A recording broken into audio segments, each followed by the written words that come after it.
Okay, നമുക്ക് continue ചെയ്യാം. അടുത്ത ചോദ്യം, which factor is most significantly contribute to the solvent effect on acid base equilibrium? അപ്പം acid base ഇക്വിലിബ്രിയത്തിൽ ഏറ്റവും മോസ്റ്റ് സിഗ്നിഫിക്കൻറ്റ് ഫാക്ടർ ഏതാണ് ചോദിച്ചേക്കുന്നത്. അപ്പോൾ അതിൻ്റെ ആൻസർ എന്ന് പറയുന്നത് നമുക്ക് options differential solvation for reactants and products, temperature, volume, temperature of the solvent, volume of the solvent, colour of the solvent. അപ്പോൾ ഇതിനകത്ത് ഏറ്റവും സിഗ്നിഫിക്കൻ്റ്ലി ഡിപ്പെൻഡ് ചെയ്യുന്നത് ഫാക്ടറാണ് differential solvation of reactants and products. അതാണ് എൻ്റെ ആൻസർ. ബിക്കോസ് റീസൺ പറയുന്നത് വെച്ചാൽ differential solvation energy of species directly have an impact on equilibrium constant. അതാണ് എൻ്റെ റീസൺ. അടുത്ത question, Grunwald-Weinstein equation is analogous to which other linear free energy relationship? അപ്പോൾ ഈ equation analogous ആയിട്ടുള്ള ഇക്വേഷൻ ഏതാണ്? ഇതൊക്കെ options Hammett equation, Marcus equation, Huckel equation, next equation. അപ്പം ഈ ഇക്വേഷന് സിമിലർ ആയിട്ടുള്ള ഇക്വേഷനാണ് ഹാംലെറ്റ് ഇക്വേഷൻ. നമുക്കറിയാം Hammett equation free energy relationship ആണ്. നമുക്കവിടെ സബ്സ്റ്റിറ്റ്യൂഷൻ വരുന്നുണ്ട്, പിന്നെ എന്താണ് റിയാക്ഷൻസ് വരുന്നുണ്ട്, റിയാക്ഷൻ കോൺസ്റ്റൻസ് വരുന്നുണ്ട്. അപ്പോൾ എത്രത്തോളം ഈ ആക്ടിവിറ്റി എത്രത്തോളം ഉണ്ടെന്നാണ് ശരിയാണ് ഈ ഹാംലെറ്റ് ഇക്വേഷൻ. ഇത് സിമിലർ ആണ് Grunwald-Weinstein ഇക്വേഷൻ എന്ന് പറയുന്നത്. ഓക്കെ, അടുത്ത ക്വസ്റ്റ്യൻ പറഞ്ഞാൽ why value in Grunwald-Weinstein equation primarily measures options A, nucleophiliticity, ionizing power of the solvent, density of solvent, and polarizability. ഈ y value എന്ന് പറയുന്നത് it measures this ionizing power of solvent. Solvent ionizing പവറിനെ measure ചെയ്യുന്നതാണ് ഈ y value.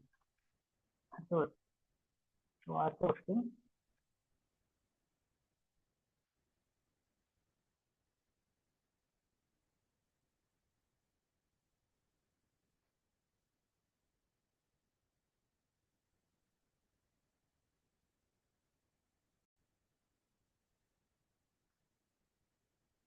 അടുത്ത question എന്ന് പറയുന്നത് Hamlet equation raw represent ചെയ്യുന്നതാണ് റിയാക്ഷൻ സെൻസിറ്റിവിറ്റി കോൺസ്റ്റന്റ്. അപ്പം reaction substitution effect, reaction sensitivity to the substituent effect. അപ്പം റിയാക്ഷൻ കോൺസ്റ്റന്റ് ആണ് ആക്ച്വലി ഇതെന്ന് പറയുന്ന ഹാംലെറ്റിൽ റോ എന്ന് പറയുന്ന പാരാമീറ്റർ. ഓക്കെ, മറ്റേ വേറെ ഒന്ന് പാരാമീറ്റർ ഉണ്ട് സിഗ്മ. സിഗ്മ എന്ന് പറയുന്നത് എന്താണ്? സബ്സ്റ്റിറ്റ്യൂഷനെ റെപ്രസെന്റ് ചെയ്യുന്നത്. Substitution effect on this reaction. അടുത്ത ചോദ്യം എന്ന് പറയുന്നത് which parameter tough equation specifically accounts for the steric effect. അപ്പം ഈ ടഫ് ഇക്വേഷൻ എന്ന് പറയുന്നത് ആക്ച്വലി ഹാംലെറ്റ് ഇക്വേഷന്റെ ഒരു മോഡിഫിക്കേഷൻ ഫോമാണ്. ഇതിനകത്ത് സ്റ്റെറിക് എഫക്റ്റിനെ റെപ്രസെന്റ് ചെയ്യുന്ന പാരാമീറ്ററുകളാണ്. റോ ഒരിക്കലില്ല, സബ്സ്റ്റിറ്റ്യൂഷൻ ആണ്. മറ്റേത് സിഗ്മയല്ല, സിഗ്മ സബ്സ്റ്റിറ്റ്യൂഷൻ ആണ്. റോ എന്ന് പറയുന്നത് റിയാക്ഷന്റെ റെപ്രസെന്റ് ചെയ്യുന്നതാണ്. ഇതിനകത്ത് അടുത്ത പാരാമീറ്ററാണ് ES. ഇതാണ് ആക്ച്വലി അതിനകത്ത് സ്റ്റെറിക് പാരാമീറ്റർ ആയിട്ട് വരുന്നത്. എന്ന് പറഞ്ഞത് വേറെ എഫക്റ്റ് ആണ്. രണ്ടാമത്തെ ക്വസ്റ്റ്യൻ ആണ് the largest value of Hamlet sigma constant associated with. അപ്പം ഈ ചോദ്യം എന്ന് പറയുന്നത് ഹാംലെറ്റ് ഇക്വേഷനിലെ സിഗ്മ ഫാക്ടർ ഏറ്റവും മാക്സിമം ആവും എപ്പോഴാണ്? സിഗ്മ ഇൻക്രീസ് ചെയ്യുന്നത് എവിടെ നിൽക്കുമ്പോഴാണ്? അപ്പം നമ്മൾ ആൻസർ പറയുന്നത് ഓപ്ഷൻസ് എന്ന് പറയുന്നത് electron groups in para position, electron groups in meta position, electron withdrawn groups in meta position, electron withdrawn groups in para position. Okay, അതിനകത്ത് നമുക്ക് ഈ മെയിൻ എലമെന്റിലേക്ക് നമുക്ക് സബ്സ്റ്റിറ്റ്യൂഷൻ ആയിട്ട് വരുന്ന എലമെന്റ് എന്ത് ചെയ്യണം? അവിടെ നിന്നുള്ള ഇതിനെ ആ ഗ്രൂപ്പിനെ നമ്മൾ എന്ത് ചെയ്യണം? ആ റിയാക്ഷൻ സൈറ്റ് എന്ത് ചെയ്യണം? സ്റ്റെബിലൈസ് ചെയ്യണം എന്താണ്? ഈ ഇന്റർമീഡിയറ്റ് അല്ലെങ്കിൽ ട്രാൻസ്ലേഷൻ സ്റ്റേറ്റില് ഈ കോമ്പൗണ്ട് മെയിൻ എലമെന്റ് കോമ്പൗണ്ട് ഉണ്ടാവും കൂടുതൽ നെഗറ്റീവ് ഇലക്ട്രോൺസിന്റെ ഹയർ എമൗണ്ട് വരും. അത് കാരണം നമ്മൾ എന്ത് ചെയ്യണം, നമ്മൾ സബ്സ്റ്റിറ്റ്യൂട്ട് ചെയ്യുന്ന എലമെന്റ്സ് ഈ ഗ്രൂപ്പ് എന്തായിരിക്കണം, ഇലക്ട്രോൺസിന് വാങ്ങുന്നതായിരിക്കും. ഓക്കെ, അത് എവിടെയായിരിക്കണം, അത് ഏറ്റവും പ്രിഫറബിൾ ചെയ്യുന്നത് മെറ്റാ പൊസിഷനിലല്ല, ഓർത്തോ പൊസിഷനിലല്ല. ഓർത്തോ പൊസിഷൻ ഒരിക്കലും പറ്റില്ല, സിമിലർ വരും, സെൻസൻസ് ഒക്കെ വരും. അതുകൊണ്ട് ഏറ്റവും suitable ആയ പൊസിഷൻ നമ്മൾ പാരാ പൊസിഷനിലാണ്. അപ്പോൾ electron withdrawn group in para position will increase the enhance the reaction. Okay, അപ്പോൾ ആണ് ഹാംലെറ്റ് ഇക്വേഷനിൽ സിഗ്മ മാക്സിമം ആണ്. അപ്പോൾ electron withdrawn group in para position ഞാൻ ഇതിന്റെ ആവശ്യം.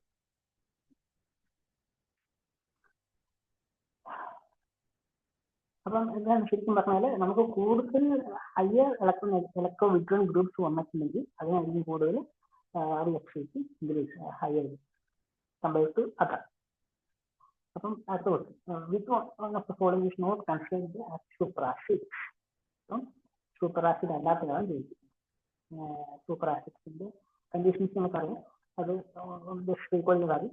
അപ്പോൾ ഇവിടെ തന്നെ ഓപ്ഷൻസ് എന്ന് പറയുന്നത് magic acids, fluoro antimonic acids, concentrated four, പിന്നുള്ളത് hydrochloric acid and antimonic chloride. ഇതാണ് ഈ 3 ഓപ്ഷൻസ് ആണ്. അല്ലാതെ സുക്രോസ് അല്ലാത്തത് concentrated hydrochloric acid, concentrated sulphuric acid ആണ്. കാരണം എന്ന് വെച്ചാൽ ഇതിനകത്ത് H0 അത് -12 ആയ കാരണമാണ്. സൂപ്പർ ആസിഡ്സ് ആണെങ്കിൽ -12-നെക്കാളും H0 വാല്യൂ കുറവായിരുന്നു. ഇത് കണ്ടീഷൻ ഫോളോ ചെയ്തിട്ടുള്ള ഒരു എലമെന്റ് ഉള്ളൂ, ഒരു കോമ്പൗണ്ട് ഉള്ളൂ, അത് കോൺസെൻട്രേറ്റഡ് സൾഫ്യൂരിക് ആസിഡ് ആണ്.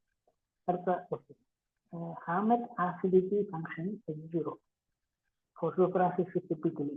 ഇതാണ് അടുത്ത ചോദ്യം. നമുക്കറിയാം, നമുക്ക് നേരത്തെ പറഞ്ഞു അതുകൊണ്ടാണ് -12-നെക്കാളും ചെറുതായിരിക്കും. അപ്പോൾ -12-നെക്കാളും ചെറുതാണെങ്കിൽ എന്തായിരിക്കും, അത് സൂപ്പർ ആസിഡ്സ് ആയിരിക്കും. ഈ H0 എന്ന് പറഞ്ഞ പാരാമീറ്റർ എന്താണ്, അത് ഹാമറ്റ് ആസിഡിറ്റി ഫംഗ്ഷൻ. ഓക്കെ, അതാണ് അതിന്റെ ആൻസർ. അടുത്ത question, which species responsible for super acidity of fluoro antimonic acid. Fluoro antimonic acid ഇതിന് സൂപ്പർ ആസിഡിറ്റി ആകാൻ കാരണം എന്താണ് എന്ന് ചോദിക്കും. അപ്പോൾ ഇതിനകത്ത് H- വെച്ചാണോ, HS2- വെച്ചിട്ടാണോ, H2+ വെച്ചിട്ടാണോ, Hb6- വെച്ചിട്ടാണോ, ഇതിൽ ഏത് ഇത് വെച്ചിട്ടാണ് സ്പീഷീസാണ് ഇതിന് കാരണം സൂപ്പർ ആസിഡ് ആകാൻ കാരണം ഈ കോമ്പൗണ്ട്. അത് കാരണം വെച്ചാൽ H2+ എന്ന് പറയുന്ന ഈ ഒരു സ്പീഷീസാണ്. കാരണം അത് വിത്ത് എക്സ്ട്രീം ഹൈ അസിഡിറ്റി ആണ് ഉദ്ദേശം പറയുന്നത്. ഈ പ്രോട്ടനേറ്റിംഗ് സ്പീഷീസ്, അപ്പോൾ ഹൈഡ്രജന് വിട്ടു കൊടുക്കാൻ സാധിക്കുന്ന ഒരു സ്പീഷീസാണ്. അത് കാരണമാണ് ഹൈ ആസിഡിറ്റി ഉള്ളത് കാരണമാണ് ഇതിന് സൂപ്പർ ആസിഡിറ്റി ഫോം ചെയ്യാൻ സഹായിക്കുന്നത്. അടുത്ത question, the magic acids consist of magic acids. നമുക്ക് രണ്ട് കോമ്പൗണ്ട്സ് ഉണ്ട്. ഈ രണ്ടും magic acids ആണ്. അതിൽ അതായിരിക്കും ചോദിച്ചത്. അതിനകത്ത് ഓപ്ഷൻ ബി ആണ് അതിന്റെ ആൻസർ. ഈ രണ്ട് കോമ്പൗണ്ട്സ് magic acids ആണ്. mixture of fluorosulfonic acids and antimony pentasulfonic. ഇത് രണ്ടോട് മിക്സ് ചെയ്താൽ we get super acid, not super acid, magic acid. അടുത്ത ക്വസ്റ്റ്യൻ, non-aqueous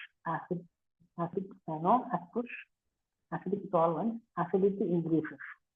acidity ഡിപ്പെൻഡ് ചെയ്യുന്ന എവിടെ, non-aqueous acidic solvents acidity എങ്ങനെ ചേഞ്ച് ചെയ്യുന്നതാണ് ഡിപ്പെൻഡ് ചെയ്യുന്നത്. ഏത് ഫാക്ടർ, ഇത് ഡയലക്ട്രിക് കോൺസ്റ്റന്റ് ഡിപ്പെൻഡ് ചെയ്യുന്നുണ്ടോ, ഓട്ടോപ്രോട്ടോസിസ് ഡിക്രീസ് ചെയ്യാറോ, കോൺസ്റ്റന്റ് ആയിട്ടില്ല. ഡിക്രീസിങ് ബേസിസിറ്റി ഓഫ് കോൺജുഗേറ്റ് ആണ്. ഡിക്രീസിങ് ബേസിസിറ്റി ഓഫ് കോൺജുഗേറ്റ് ബേസിന്റെ ബേസിസിറ്റി ഡിക്രീസ് ചെയ്ത അസിഡിറ്റി ഇൻക്രീസ്. അതാണ് ആൻസർ. കാരണം എന്ന് വെച്ചാൽ അതിന്റെ ബേസിസിറ്റി കുറഞ്ഞ പ്രോട്ടനേറ്റിംഗ് പ്രോട്ടനേറ്റഡ് സ്പീഷീസ്, അപ്പോൾ അതിന്റെ അസിഡിറ്റി ഇൻക്രീസ് ചെയ്യും. ഇതാണ് അതിന്റെ ബേസിസ്. പിന്നെ ഈ ഓപ്ഷൻസ് ഇൻക്രീസിങ് മോളിക്കുലർ വെയിറ്റ്, അത് അങ്ങനെ ഡിപ്പെൻഡ് ചെയ്യും. അടുത്ത question, which of the following solvent has higher highest donor number according to Goldman scale. ഏറ്റവും ഹയസ്റ്റ് donor number എന്ന് പറയുന്നത് CH2Cl2 CHF HNPA acetyl nitrate എന്നിട്ട് ഹയർ DN നമ്പർ ഉള്ളത് hexamethyl phosphoramide ഈ ഒരു കോമ്പൗണ്ടിനായിരിക്കും highest value. The leveling effect in following means for leveling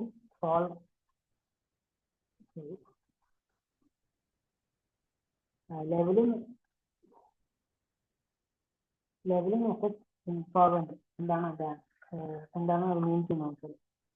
leveling effect എന്ന് വെച്ചാൽ ആൻസർ എന്താണ്? all acids stronger than conjugate acids of solvent have same attachment strength. So conjugate stronger than the conjugate acids.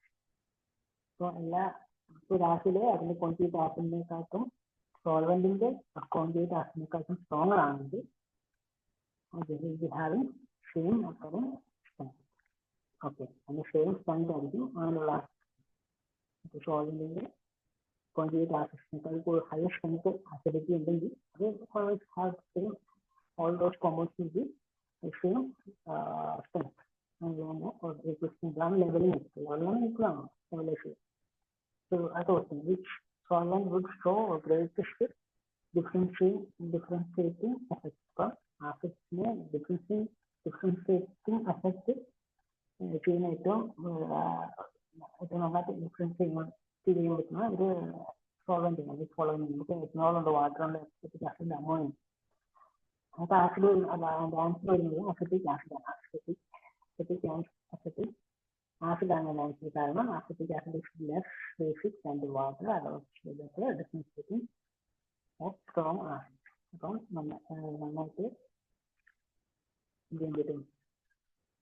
Differentiate ചെയ്യാൻ സാധിക്കും.